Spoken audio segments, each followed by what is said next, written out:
ഇന്ന് മഹത്തായ ആത്മീയ യുദ്ധവും ആരാധനയും എന്ന പ്രബോധന ശീർഷകത്തിലൂടെ ആത്മീയ വീക്ഷണകോണിൽ നിന്ന് ആരാധന എത്രമാത്രം പ്രധാനമാണെന്ന് ബൈബിളിലൂടെ നമുക്ക് പഠിക്കാം. അങ്ങനെ നമുക്ക് ദൈവത്തിന് കൂടുതൽ പവിത്രമായ ആരാധന അർപ്പിക്കുവാൻ കഴിയും.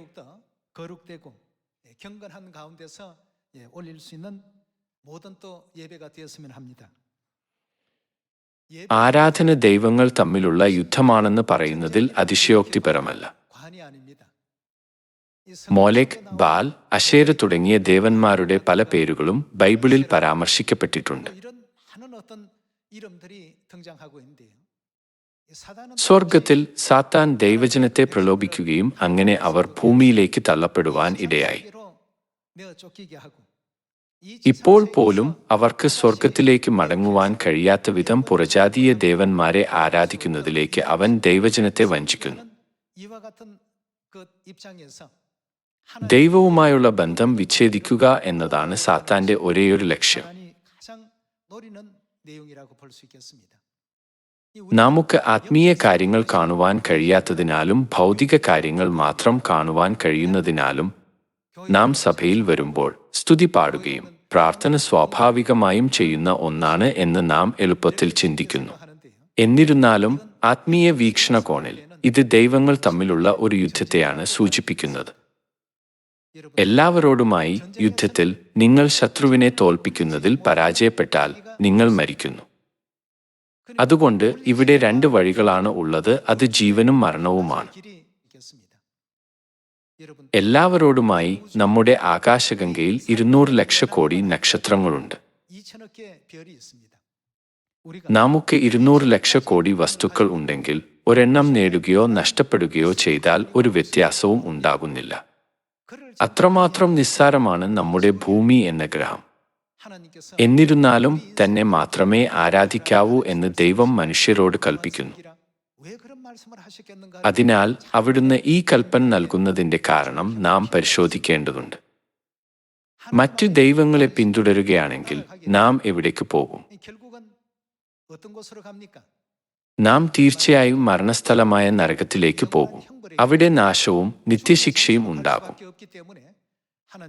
ദൈവം അവിടുത്തെ ഇഷ്ടം പ്രകടിപ്പിക്കുവാനായി നമുക്ക് നൽകിയ 10 കൽപ്പനകളിൽ അവിടുന്ന് ആദ്യമായി പറഞ്ഞത് ഞാൻ അല്ലാതെ അന്യദൈവങ്ങൾ നിനക്ക് ഉണ്ടാകരുത് എന്നായിരുന്നു. അവിടുന്ന് ഇത് ആത്മാർത്ഥമായി അഭ്യർത്ഥിച്ചു. ദൈവത്തെ സേവിക്കുവാൻ ആവശ്യമായത് എന്താണ്? ആരാധന ആവശ്യമാണ്. ആരെയാണോ ആരാധിക്കുന്നത് എന്നതിനെ ആശ്രയിച്ച് ആരാധനയ്ക്കുള്ള ചട്ടങ്ങൾ വ്യത്യാസമാകപ്പെടുന്നു. ദൈവസഭ ശബ്ബത്ത് ദിനത്തെ ഇത്രയധികം വിലമതിക്കുന്നത് എന്തുകൊണ്ടാണ്? ദൈവസഭ പെസഹയെ വിലമതിക്കുന്നത് എന്തുകൊണ്ടാണ്? എന്താണ് ഇതിന് കാരണം? ഇത് കേവലം നിശ്ചിത തീയതികളിലെ ഉത്സവങ്ങളും ശബ്ബത്തും ആചരിക്കുന്നതിനെക്കുറിച്ചല്ല. നാം ഇതിനെ ആത്മീയമായി വീക്ഷിക്കുകയാണെങ്കിൽ ഇത് ഒരു ആത്മീയ യുദ്ധവുമായി കാണുവാൻ കഴിയും. നാം സ്വർഗത്തിൽ ചെയ്ത പാപങ്ങളും ലംഘനങ്ങളും പൂർണ്ണമായി ക്ഷമിക്കുവാൻ ദൈവം ഈ ലോകത്തിൽ പുതിയ നിയമത്തിന്റെ സത്യം പ്രചരിപ്പിക്കുന്നു.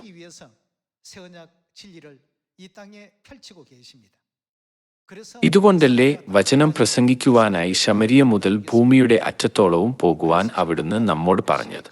ഇക്കാരണത്താലാണ് നാം ഓരോ രാജ്യത്തും ഉത്സാഹപൂർവ്വം പ്രസംഗിക്കുന്നത്.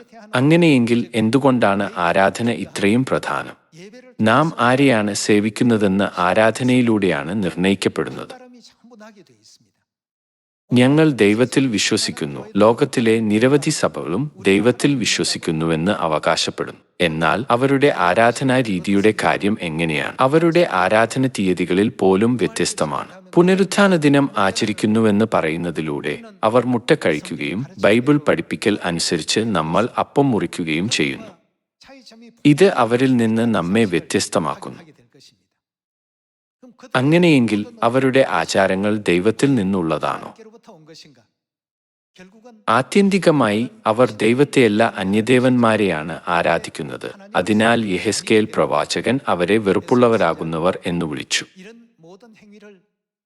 അവർ അധരങ്ങളാൽ ദൈവത്തെ വിളിച്ചപേക്ഷിക്കുകയും എന്നാൽ അവരുടെ പ്രവൃത്തികളാൽ അവർ അവിടുത്തെ നിരസിക്കുകയും ചെയ്യുന്നു.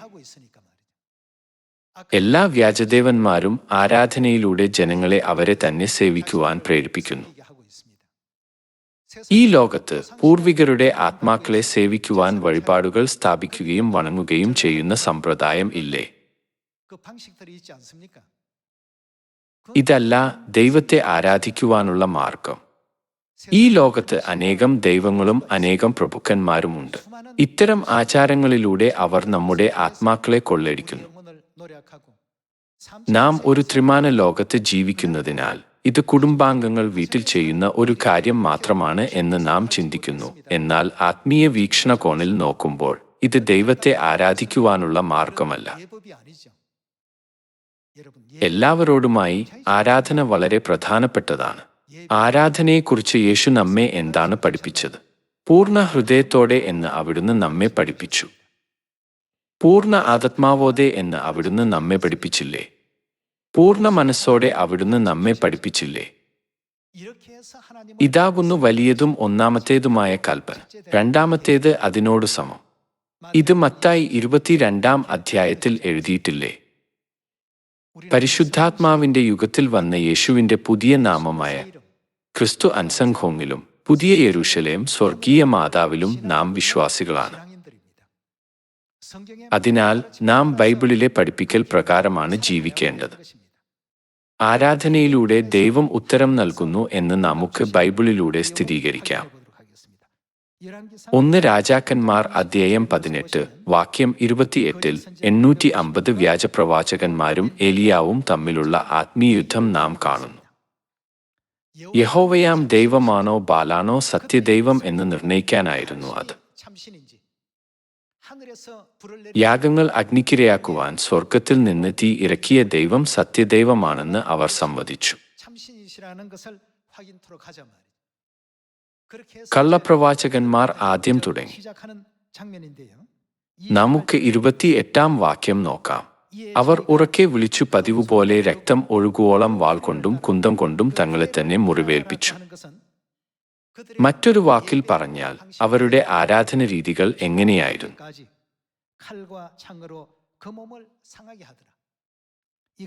ഉച്ചതിരിഞ്ഞിട്ട് ഭോജനയാഗം കഴിക്കുന്ന സമയം വരെ അവർ വിളിച്ചപ്പെട്ടുകൊണ്ടിരുന്നു. എന്നിട്ടും ഒരു ശബ്ദമോ ഉത്തരമോ ശ്രദ്ധയോ ഉണ്ടായില്ല.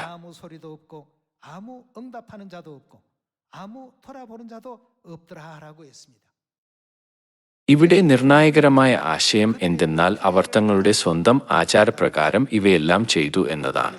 അവർ തങ്ങളുടെ ദേവന്മാരെ ആരാധിക്കുന്ന രീതിക്ക് അനുസൃതമായി രക്തം ഒഴുകുവോളം വാൾ കൊണ്ടും കുന്തം കൊണ്ടും തങ്ങളെ തന്നെ മുറിവേൽപ്പിച്ചിരുന്നു. എന്നാൽ അവർ ബാലിനെയും അശേരെയും വിളിച്ചെങ്കിലും സായാഹ്ന യാഗത്തിനുള്ള സമയം വരെ അവർക്ക് ഉത്തരം ലഭിച്ചിരുന്നില്ല. വാക്യം 30. അപ്പോൾ ഏലിയാവ് എന്റെ അടുക്കൽ വരുവിൻ എന്നു സർവ്വജനത്തോടും പറഞ്ഞു.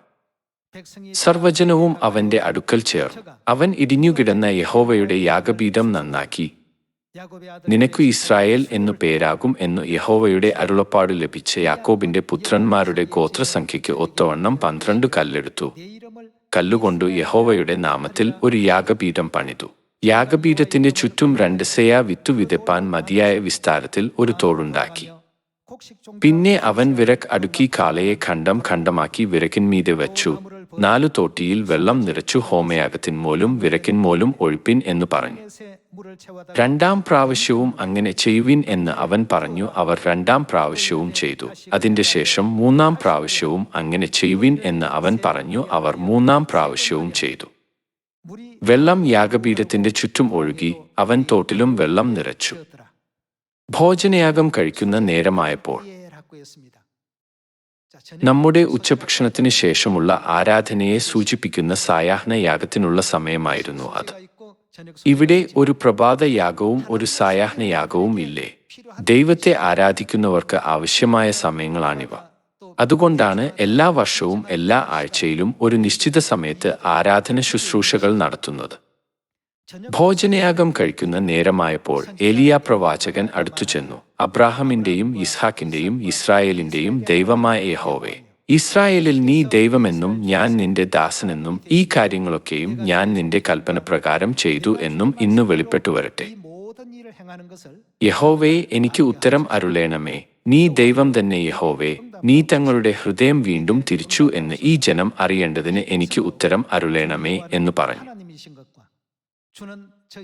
ഉടനെ യഹോവയുടെ തീ ഇറങ്ങി ഹോമയാഗവും വിറകും മണ്ണും ദഹിപ്പിച്ചു തോട്ടിലെ വെള്ളവും വറ്റിച്ചു കളഞ്ഞു.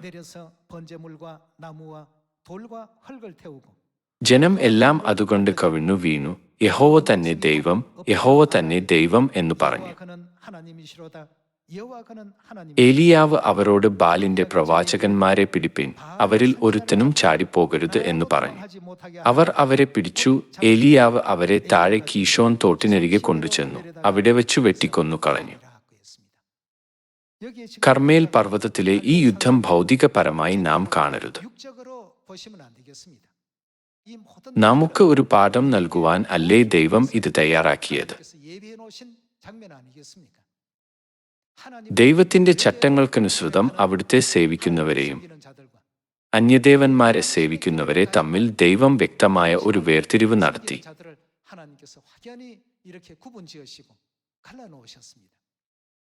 അവിടെ ആരാധന ഉണ്ടായിരുന്നു. സായാഹ്ന യാഗസമയത്ത് ഏലിയാവ് ദൈവത്തിന് ഒരു പ്രാർത്ഥന ശുശ്രൂഷ അർപ്പിച്ചു. എന്നാൽ ബാലിന്റെ പ്രവാചകന്മാർ അവരുടെ ചട്ടങ്ങൾക്കനുസൃതമായി അവരുടെ സ്വന്തം ആചാരങ്ങൾ നിർവഹിച്ചു. ഇന്ന് നിരവധി സഭകൾ ഉണ്ടെങ്കിലും ദൈവം കൽപ്പിച്ച ആരാധന ചട്ടങ്ങൾ എവിടെയും കാണുന്നില്ല. യെഹെസ്കേൽ പറയുന്നതനുസരിച്ച് ആലയത്തിൽ അവർ ആരെയാണ് ആരാധിക്കുന്നത്? ദൈവത്തിന്റെ ആലയത്തിലായിരുന്നിട്ടും അവർ സൂര്യദേവനെ ആരാധിക്കുന്നു. ഇവയെല്ലാം ശരിക്കും മ്ലേച്ഛകരമായ പ്രവൃത്തികളാണ്. ചിലർ ഇങ്ങനെ ചോദിക്കുന്നു, എന്തുകൊണ്ടാണ് ദൈവസഭ ശനിയാഴ്ച ശബ്ബത്ത് കർശനമായി ആചരിക്കുന്നത്? എന്തുകൊണ്ടാണ് അവർ രാവിലെയും സായാഹ്നങ്ങളിലും പ്രാർത്ഥന സമയങ്ങൾ ആചരിക്കുന്നത്? നമുക്ക് എപ്പോൾ വേണമെങ്കിലും പ്രാർത്ഥിച്ചുകൂടെ? എപ്പോൾ വേണമെങ്കിലും പ്രാർത്ഥിക്കുന്നത് നല്ലതാണ്. എന്നിരുന്നാലും ഈ നിർദ്ദിഷ്ട പ്രാർത്ഥന സമയങ്ങളെ നാം ഒഴിവാക്കരുത്, കാരണം ഇത് ദൈവത്തിന്റെ കൽപ്പനയാണ്. ആ ഉപദേശങ്ങളെ മറികടക്കുവാൻ സാത്താൻ നിരവധി തന്ത്രപരമായ രീതികൾ ഉപയോഗിക്കുന്നു. നമുക്ക് മത്തായി 4 അധ്യായത്തിലേക്ക് തുറക്കാം. മത്തായി 4-ാം അധ്യായം 1-ാം വാക്യത്തിൽ ഇങ്ങനെ എഴുതിയിരിക്കുന്നു: അനന്തരം പിശാചിനാൽ പരീക്ഷിക്കപ്പെടുവാൻ യേശുവിനെ ആത്മാവ് മരുഭൂമിയിലേക്ക് നടത്തി. അവൻ 40 പകലും 40 രാവും ഉപവസിച്ച ശേഷം അവന് വിശന്നു. അപ്പോൾ പരീക്ഷകൻ അടുത്തുവന്ന്, നീ ദൈവപുത്രൻ എങ്കിൽ ഈ കല്ല് അപ്പമായി തീരുവാൻ കൽപ്പിക്ക എന്ന് പറഞ്ഞു.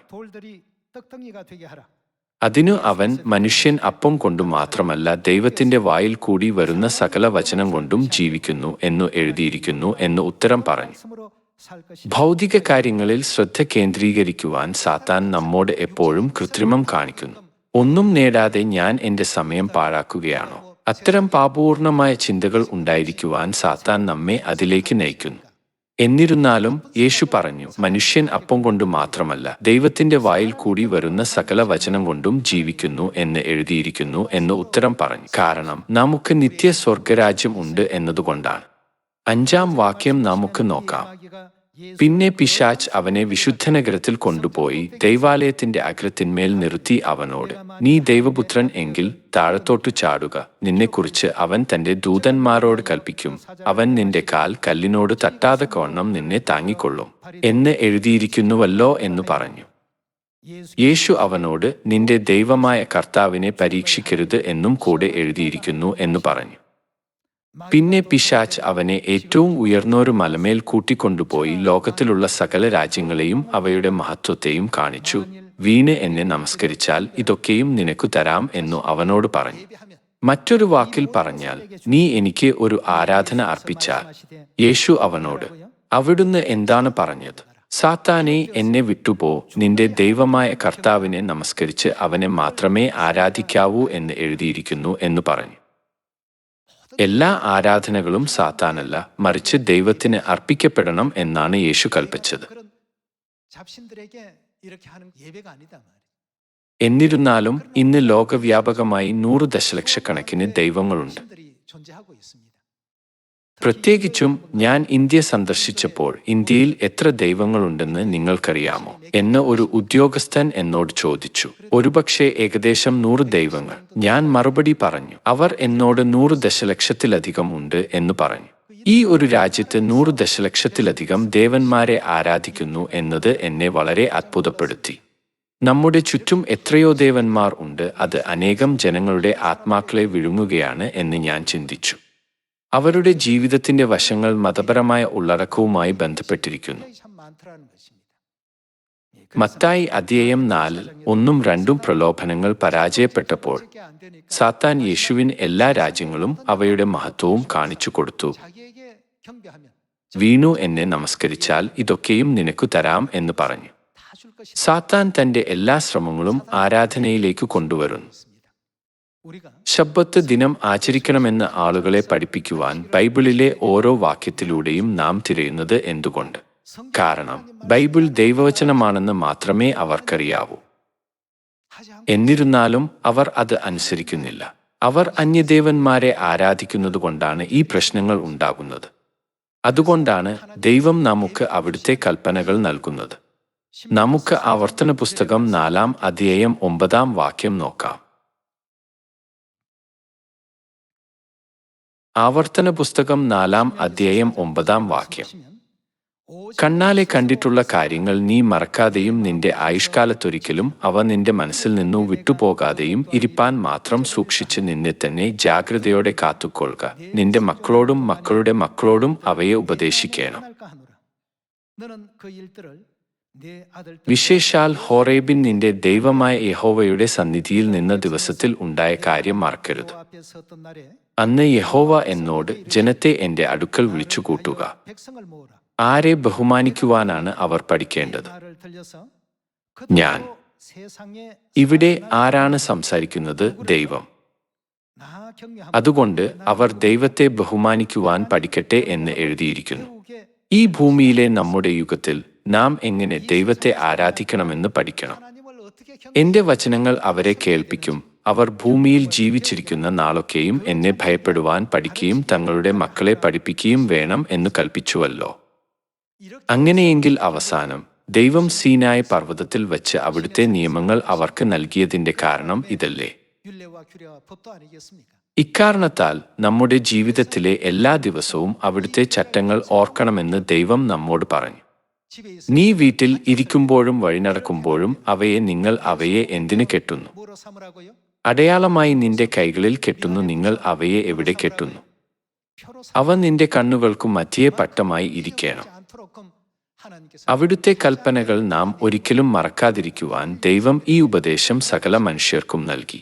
എന്നിരുന്നാലും സാത്താൻ തന്ത്രപൂർവം സമയങ്ങളെയും നിയമങ്ങളെയും മാറ്റി. പേരുകൾ അതേപടി നിലനിൽക്കുന്നുണ്ടെങ്കിലും അവയെ സാത്താൻ പൂർണ്ണമായും മാറ്റി. ഒരു കമ്പ്യൂട്ടറിന് പകരം കമ്പ്യൂട്ടർ പാക്കേജിങ്ങിനുള്ളിൽ ഒരു ബേസ്ബോൾ ആണെങ്കിൽ നിങ്ങൾ എന്തു ചെയ്യും? അത് യുക്തിരഹിതവും ആശയക്കുഴപ്പവും ഉണ്ടാക്കും. പൊതിയുന്നത് ക്രിസ്തുമതമാണെങ്കിലും ഉള്ളടക്കങ്ങൾ സൂര്യദൈവാരാധനയ്ക്കുള്ളതാണെങ്കിൽ അത് എത്രമാത്രം യുക്തിരഹിതവും അമ്പരപ്പിക്കുന്നതായിരിക്കും. മത്തായി 4 അധ്യായത്തിൽ എഴുതിയിരിക്കുന്നതുപോലെ തന്നെ ആരാധിക്കുവാനായി സാത്താൻ യേശുവിനെ പോലും പ്രലോഭിപ്പിക്കുവാൻ ശ്രമിച്ചു. അങ്ങനെയെങ്കിൽ അവന് ദൈവജനത്തെ എത്ര എളുപ്പത്തിൽ പ്രലോഭിപ്പിക്കുവാൻ കഴിയും?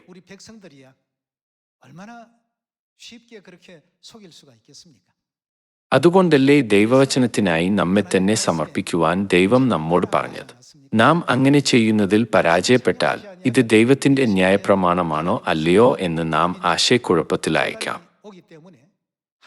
2000 വർഷങ്ങൾക്ക് മുമ്പ് പുതിയ ഉടമ്പടിയുടെ ചട്ടങ്ങൾ ദൈവം വെളിപ്പെടുത്തി. എന്നിരുന്നാലും 4-ാം നൂറ്റാണ്ടോടെ ശബ്ബത്തും പെസഹയും മാറ്റപ്പെട്ടു. പുതിയ ഉടമ്പടി അപ്രത്യക്ഷമായതോടെ ജീവന്റെ വെളിച്ചം ലോകത്തിൽ ഉണ്ടായിരുന്നില്ല. ഇക്കാരണത്താൽ ആരാണ് വരുവാനിരിക്കുന്നത്? ദൈവം വരുന്നില്ലെങ്കിൽ സാത്താനെ ജയിക്കുവാൻ ആർക്കും കഴിയില്ല. ഈ ദൗത്യം നിർവഹിക്കുവാൻ ദൈവത്തിന് മാത്രമേ സാധിക്കൂ. എല്ലാ ആരാധന ചട്ടങ്ങളും പുനഃസ്ഥാപിക്കുവാനാണ് ദൈവം ഈ ഭൂമിയിൽ വന്നത്. ദൈവത്തെ എങ്ങനെ സേവിക്കണമെന്ന് ആർക്കും അറിയില്ലായിരുന്നു. അങ്ങനെ ദൈവം പുതിയ ഉടമ്പടിയുടെ ശബ്ബത്തും പെസഹയും 3 പ്രാവശ്യമുള്ള 7 ഉത്സവങ്ങളും പുതിയ ഉടമ്പടിയുടെ സിയോനും പുനഃസ്ഥാപിച്ചു. 3차 7개 절기를 찾아주시고 새 언약의 시온을 찾아주시고 പുതിയ ഉടമ്പടിയുടെ യാഥാർത്ഥ്യമായ സ്വർഗീയ മാതാവ് പുതിയ യെരുശലേമിനെ പിതാവ് വെളിപ്പെടുത്തിയതിനാൽ ലോകത്തിലെ എല്ലാ സിയോണുകളും പിതാവിന്റെയും മാതാവിന്റെയും വിശ്വാസത്തിന്റെ ഒരേ പാതയിലൂടെ സഞ്ചരിക്കുന്നില്ലേ? നാം ആചരിക്കുന്ന എല്ലാ പഠിപ്പിക്കലുകളും ബൈബിളിൽ കാണപ്പെടുന്നു. ശബ്ബത്തും പെസഹയും കാണപ്പെടുന്നു. പിതാവിന്റെയും പുത്രന്റെയും പരിശുദ്ധാത്മാവിന്റെയും നാമത്തിൽ സ്നാനം ഏൽക്കുന്നതും കാണുവാൻ സാധിക്കും. ഇത് ബൈബിളിൽ കാണപ്പെടുന്നുണ്ടെങ്കിലും ആളുകൾ ഇത് മനസ്സിലാക്കുന്നില്ല. ദൈവവചനങ്ങളിൽ എഴുതിയിരിക്കുന്നതുപോലെ അവർ ആത്മീയമായി അന്ധരാണ്. അതുകൊണ്ട് അവർ കണ്ടിട്ടു കാണാതെയും കേട്ടിട്ടു കേൾക്കാതെയും ഇരിക്കുന്നു. 이런 위치에 있다는 것을 우리가 또 확인할 수가 있는 것입니다. 8 ലക്ഷക്കോടി ജനങ്ങളുള്ള ഈ ലോകത്തിൽ ദൈവത്തെ ആരാധിക്കുവാനുള്ള ഏക സ്ഥലം world mission society church of God മാത്രമാണെന്ന് പരിഗണിക്കുമ്പോൾ നമുക്ക് എത്രമാത്രം അഭിമാനമുണ്ടായിരിക്കണം.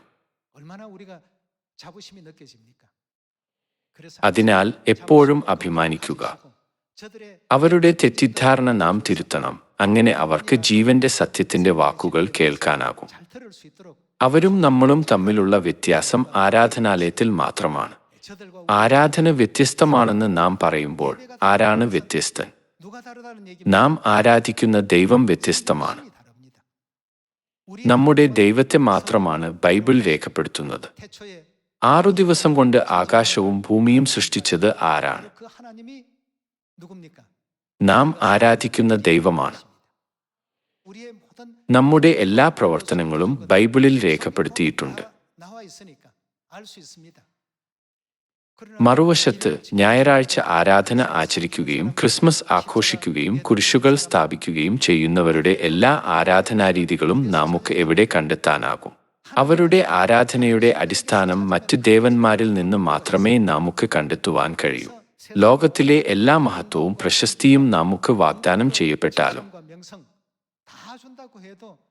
യേശു പറഞ്ഞു, നിന്റെ ദൈവമായ കർത്താവിനെ നമസ്കരിച്ച് അവനെ മാത്രമേ ആരാധിക്കാവൂ. ഈ ലോകത്തിലെ കാര്യങ്ങൾ ഒരു നിമിഷത്തേക്ക് മാത്രമേ നീണ്ടു നിൽക്കുന്നുള്ളൂ.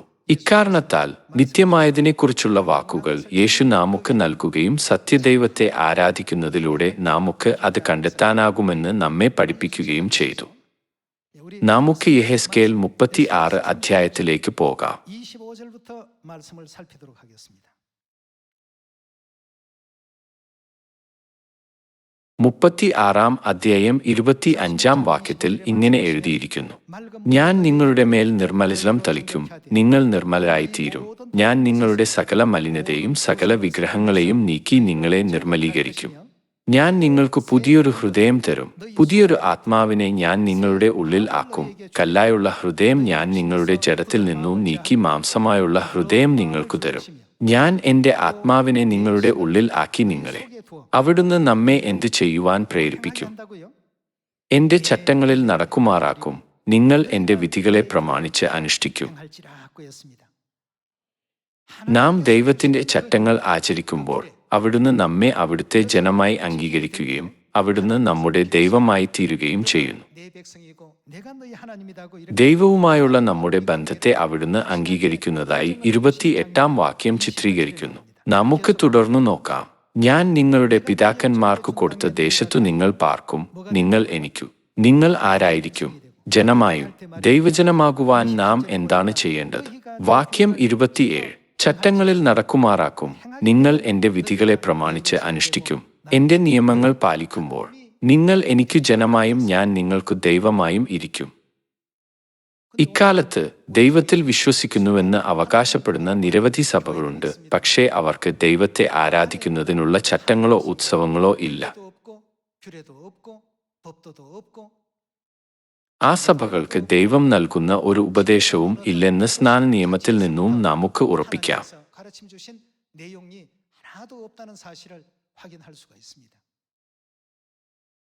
ദൈവത്തിന്റെ നിയമങ്ങളല്ലാത്ത ഒന്നിനെയും നാം ഒരിക്കലും സ്വീകരിക്കരുത്. 25-ാം വാക്യത്തിൽ എഴുതിയിരിക്കുന്നതുപോലെ നിങ്ങളുടെ സകല അശുദ്ധികളിൽ നിന്നും നിങ്ങളുടെ സകല വിഗ്രഹങ്ങളിൽ നിന്നും ഞാൻ നിങ്ങളെ ശുദ്ധീകരിക്കും. നിങ്ങൾ ശുദ്ധീകരിക്കപ്പെടുമ്പോൾ ഞാൻ എൻ്റെ ആത്മാവിനെ നിങ്ങളുടെ ഉള്ളിൽ ആക്കി എൻ്റെ കൽപ്പനകളിൽ നടക്കുവാൻ നിങ്ങളെ പ്രേരിപ്പിക്കും. അവർ ദൈവത്തിൻ്റെ കൽപ്പനകൾക്കനുസൃതമായി നടക്കുന്നുണ്ടോ ഇല്ലയോ?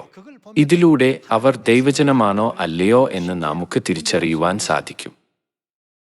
ദൈവജനം ദൈവത്തിൻ്റെ നിയമങ്ങൾക്കനുസൃതമായി ആരാധിക്കുന്നു. നാം ഒരിക്കലും ശബ്ബത്ത് ദിനത്തെ ആരാധനയെ നിസ്സാരമായി കാണരുത്. 7-ാം ദിനമായതിനാൽ ഇത് കേവലം ഒരു ആരാധന ദിനമായി കണക്കാക്കരുത്. ചിലർ പറയുന്നു, നാം ദൈവത്തെ ആരാധിക്കുന്നിടത്തോളം കാലം അത് ശനിയാഴ്ചയോ ഞായറാഴ്ചയോ എന്നത് പ്രശ്നമാണോ? ഇത് വിശ്വസനീയമായി തോന്നിയേക്കാം. എന്നിരുന്നാലും ദൈവം 7-ാം ദിനത്തെ നിയമിക്കുന്നതിന് പിന്നിൽ ഒരു കാരണമുണ്ടായിരിക്കണം, അല്ലേ? ദൈവം ആരംഭത്തിങ്കൽ തന്നെ അവസാനത്തെ മുൻകൂട്ടി കാണുകയും മനുഷ്യവർഗത്തിനു വേണ്ടിയുള്ള മുഴുവൻ സുവിശേഷ വേലയും കൈകാര്യം ചെയ്യുകയും ചെയ്യുന്നു. ഒരു നിമിഷം പോലും മുന്നോട്ട് കാണാൻ കഴിയാത്ത ഒരു ജീവിതത്തിന്റെ കണ്ണുകളോടെ ഇത് ഇങ്ങനെയല്ലേ അങ്ങനെയല്ലേ എന്നതുപോലുള്ള തെറ്റായ വ്യാഖ്യാനങ്ങളെ നാം കടന്നുവരാൻ അനുവദിക്കരുത്. യെഹെസ്കേൽ 36-ൽ ദൈവം പറഞ്ഞു, ഞാൻ എൻ്റെ ആത്മാവിനെ നിങ്ങളുടെ ഉള്ളിൽ ആക്കി നിങ്ങളെ എൻ്റെ ചട്ടങ്ങളിൽ നടക്കുമാറാക്കും. നിങ്ങൾ എൻ്റെ വിധികളെ പ്രമാണിച്ച് അനുഷ്ഠിക്കും. ഇതാണ് ദൈവഹിതം. അവിടുത്തെ ചട്ടങ്ങളും നിയമങ്ങളും മാത്രമേ പാലിക്കുവാൻ ദൈവം നമ്മോട് നിർദ്ദേശിച്ചിട്ടുള്ളൂ എന്ന് നമുക്ക് സ്ഥിരീകരിക്കാം. നമുക്ക് ലേവ്യ പുസ്തകം 18-ാം അധ്യായം 3-ാം വാക്യം നോക്കാം.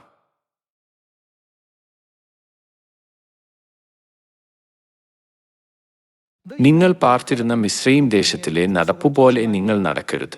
ഞാൻ നിങ്ങളെ കൊണ്ടുപോകുന്ന കനാൻ ദേശത്തിലെ നടപ്പുപോലെയും അരുത്. നിങ്ങൾ എന്താണ് ചെയ്യരുതാത്തത്? അവരുടെ മര്യാദ ആചരിക്കരുത്. നിങ്ങൾ ഈജിപ്തിലെ ആചാരങ്ങളോ കനാനിലെ ആചാരങ്ങളോ പിന്തുടരരുത്. അങ്ങനെയെങ്കിൽ നിങ്ങൾ എന്താണ് അനുസരിക്കേണ്ടത്? വാക്യം 4: എൻ്റെ വിധികളെ അനുസരിച്ച് എൻ്റെ ചട്ടങ്ങളെ പ്രമാണിച്ചു നടക്കണം. മിസ്രയീമിലെ ദേവന്മാരെ ആരാധിക്കുന്ന സമ്പ്രദായങ്ങളുണ്ടായിരുന്നു. കനാനിലെ വിഗ്രഹങ്ങളെ ആരാധിക്കുന്ന സമ്പ്രദായങ്ങളും ഉണ്ടായിരുന്നു. എന്നിരുന്നാലും അവിടുത്തെ ജനം എപ്പോഴും അവിടുത്തെ കൽപ്പനകളും ചട്ടങ്ങളും നിയമങ്ങളും അനുസരിക്കണമെന്ന് ദൈവം ഊന്നിപ്പറയുന്നു. ദൈവം സ്വർഗത്തിൽ നിന്ന് താഴേക്ക് നോക്കുമ്പോൾ തന്നെ ആരാധിക്കുന്നവർ ഉണ്ടെന്ന് അവിടുന്ന് അറിയുന്നത് ഇങ്ങനെയാണ്. 5-ാം വാക്യം തുടരാം. ആകയാൽ എൻ്റെ ചട്ടങ്ങളും ന്യായങ്ങളും നിങ്ങൾ പ്രമാണിക്കണം. അവയെ ചെയ്യുന്ന മനുഷ്യൻ, ആ മനുഷ്യൻ എന്ത് സംഭവിക്കും? അവയാൽ ജീവിക്കും. ഞാൻ യഹോവ ആകുന്നു. ഒരു ആത്മീയ വീക്ഷണകോണിൽ നിന്ന് നോക്കുമ്പോൾ ആരാധന എന്നത് യഥാർത്ഥത്തിൽ ഒരു വലിയ ആത്മീയ യുദ്ധമാണ്. സാത്താൻ നമ്മുടെ ഹൃദയങ്ങളെ ദൈവത്തിൽ നിന്ന് വ്യതിചലിപ്പിക്കുകയും നമ്മെക്കൊണ്ട് അന്യദേവന്മാരുടെ നിയമങ്ങൾ പിന്തുടരുവാൻ ശ്രമിക്കുന്നു.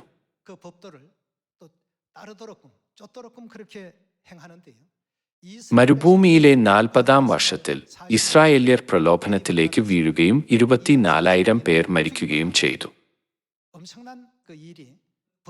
മരുഭൂമിയിലെ 40-ാം വർഷം അർത്ഥമാക്കുന്നത് കനാൻ അവരുടെ കൺമുമ്പിൽ ആയിരുന്നു എന്നാണ്. അത് ശരിയല്ലേ? അവർ പെസഹ ആചരിക്കുകയും യെരിഹോയെ കീഴടക്കുകയും ചെയ്തു. എന്നാൽ കനാനിൽ പ്രവേശിക്കുന്നതിന് തൊട്ടുമുമ്പ് അവർ അന്യദേവന്മാരെ ആരാധിച്ചു. നമുക്ക് ആവർത്തന പുസ്തകം 4-ാം അധ്യായം 1-ാം വാക്യം നോക്കാം.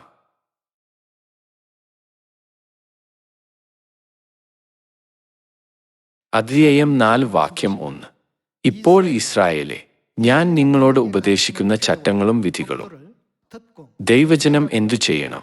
കേൾപ്പിൻ. പ്രവാചകന്മാർ ദൈവത്തിന്റെ ചട്ടങ്ങളും നിയമങ്ങളും നിരന്തരം പഠിപ്പിക്കുന്നത് എന്തുകൊണ്ടാണെന്ന് നാം മനസ്സിലാക്കണം. ദൈവം അവിടുത്തെ ചട്ടങ്ങളെയും നിയമങ്ങളെയും കുറിച്ച് നമ്മെ ഓർമ്മിപ്പിക്കുന്നു. കാരണം അവിടുത്തെ അനുഗ്രഹങ്ങൾ മനുഷ്യരാശിയുടെ മേൽ വരുന്നതുവരെ പല അദൃശ്യ സംഭവങ്ങളും ആത്മീയ ലോകത്ത് നടക്കുന്നു എന്നതാണ്. ഇപ്പോൾ ഇസ്രായേലേ, നിങ്ങൾ ജീവിച്ചിരിപ്പാനും നിങ്ങളുടെ പിതാക്കന്മാരുടെ ദൈവമായ യഹോവ നിങ്ങൾക്കു തരുന്ന ദേശം ചെന്നു കൈവശമാക്കുവാനും തക്കവണ്ണം നിങ്ങൾ അനുസരിച്ചു നടക്കേണ്ടതിന് ഞാൻ നിങ്ങളോട് ഉപദേശിക്കുന്ന ചട്ടങ്ങളും വിധികളും കേൾപ്പിൻ.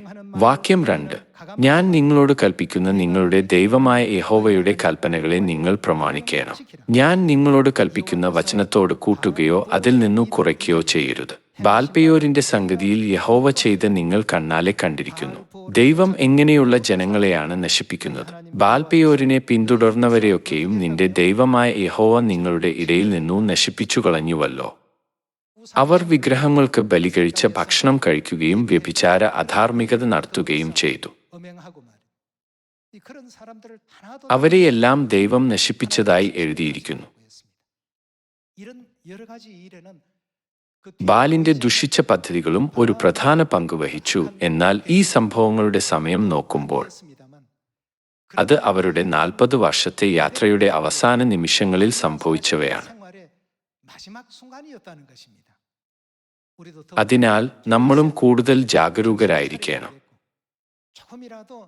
നമ്മുടെ മനസ്സും വിശ്വാസവും ഒന്നിനെക്കുറിച്ചും ആകുലപ്പെടുന്നില്ല എന്ന് ഉറപ്പുവരുത്താം. നമ്മെ രക്ഷിക്കുവാനായി ഈ ഭൂമിയിലേക്ക് വന്ന എലോഹിം ദൈവത്തിന്റെ ഉപദേശങ്ങളും പ്രമാണങ്ങളും പിന്തുടരുകയും അങ്ങനെ അവസാനം വരെ നമുക്ക് ദൈവത്തിന്റെ കൽപ്പനകളിൽ വസിക്കുകയും ചെയ്യാം.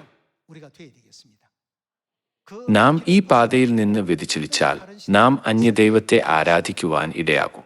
അതിനാൽ ദൈവം എങ്ങനെയാണ് നമ്മെ സൃഷ്ടിച്ചത്? നമ്മെ ഒന്നാക്കുന്നതിന് ഇത് അവിടുത്തെ മാംസവും രക്തവുമാണെന്ന് പറഞ്ഞ് പെസഹ അപ്പവും വീഞ്ഞും ദൈവം നൽകി. ദൈവത്തിന്റെ മാംസവും രക്തവും നമ്മിൽ ഉള്ളതിനാൽ നാം ദൈവത്തിന്റെ മന്ദിരമാണ്. ഇതല്ലേ 1 കൊരിന്ത്യർ 3-ാം അധ്യായത്തിലെ 16-ാം വാക്യത്തിൽ പറയുന്നത്. നിങ്ങൾ ദൈവത്തിന്റെ മന്ദിരം എന്നും അറിയുന്നില്ലയോ? ദൈവത്തിന്റെ മന്ദിരം നശിപ്പിക്കുന്നവനെ ദൈവം നശിപ്പിക്കും. ബൈബിളിലെ ഈ ഗൗരവമേറിയ ഉപദേശങ്ങൾ ഓർക്കുമ്പോൾ ദൈവകൽപ്പനകളും ഉപദേശങ്ങളും അനുസരിച്ചുള്ള വിശ്വാസ ജീവിതം നയിക്കുവാനും പൂർണ്ണ ഹൃദയത്തോടും പൂർണ്ണാത്മാവോടും പൂർണ്ണശക്തിയോടും കൂടെ ദൈവത്തെ ഭയപ്പെടുവാനും നാം ദൃഢനിശ്ചയം ചെയ്യണം.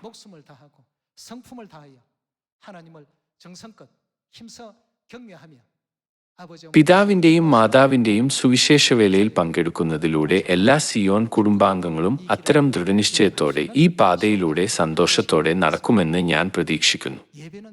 ആരാധന പ്രധാനപ്പെട്ടതാണ്. ആരാധനയിലൂടെ നാം ദൈവത്തെയാണോ സാത്താനെയാണോ മറ്റു പുറജാതീയ ദേവന്മാരെയാണോ ആരാധിക്കുന്നത് എന്ന് ദൈവം ഉടനടി തിരിച്ചറിയുന്നു. അതുകൊണ്ടാണ് നാം റോഡിലായാലും വീട്ടിലായാലും ദൈവത്തിന്റെ നിയന്ത്രണവും നിയമങ്ങളും നമ്മുടെ കുട്ടികളെ പഠിപ്പിക്കുവാൻ ബൈബിൾ നമ്മെ ബോധവത്കരിക്കുന്നത്, അല്ലേ? നാം പിതാവിന്റെയും മാതാവിന്റെയും ഉപദേശങ്ങൾ അനുസരിച്ചുകൊണ്ടല്ലേ ഈ പാതയിലൂടെ സഞ്ചരിക്കുന്നത്? അതിനാൽ സാത്താന്റെ അപവാദം കാരണം നാം ഈ അനുഗ്രഹീത പാത ഉപേക്ഷിക്കരുത്. വെളിപാടിന്റെ പുസ്തകത്തിൽ ഞാൻ വേഗം വരുന്നു എന്ന് പറയുന്നു. അതിനാൽ നാം എന്താണ് ചെയ്യേണ്ടത്? നിനക്കുള്ളതിനെ മുറുകെ പിടിച്ചുകൊള്ളുക. അത് നഷ്ടപ്പെടാതിരിക്കുവാൻ നാം ശ്രദ്ധിക്കണം. സ്വർഗരാജ്യത്തിലെ ഏറ്റവും ശ്രേഷ്ഠവും മഹത്തരവുമായ സ്ഥാനങ്ങൾ നമുക്ക് അനുവദിക്കപ്പെടുന്നതിനാൽ ഈ പാത ഒരിക്കലും നഷ്ടപ്പെടുത്തരുതെന്ന് ഞാൻ നിങ്ങളോട് ആവശ്യപ്പെടുന്നു. ഇന്ന് മഹത്തായ ആത്മീയയുദ്ധത്തെയും ആരാധനയും കുറിച്ച് ഞാൻ സംക്ഷിപ്തമായി മാത്രമേ വിശദീകരിച്ചിട്ടുള്ളൂ. സാത്താനും ദൈവവും തമ്മിൽ വിവേചിക്കുവാനുള്ള വിവിധ വഴികൾ ബൈബിളിൽ രേഖപ്പെടുത്തിയിരിക്കുന്നതിനാൽ പിതാവും മാതാവും കൽപ്പിച്ചതുപോലെ നാം നിത്യസ്വർഗരാജ്യത്തിലേക്കു സമൃദ്ധമായ സ്വീകരണം പ്രാപിക്കത്തക്കവണ്ണം അവസാനത്തോളം ബൈബിൾ പ്രവചനങ്ങൾ പിന്തുടരുവാൻ ഞാൻ നിങ്ങളോട് ആവശ്യപ്പെടുന്നു. നിങ്ങൾക്ക് കൃപ ലഭിച്ചുവെന്ന് പ്രതീക്ഷിച്ചുകൊണ്ട് ഇന്നത്തെ പ്രബോധനം അവസാനിപ്പിക്കുവാൻ ഞാൻ ആഗ്രഹിക്കുന്നു. നന്ദി.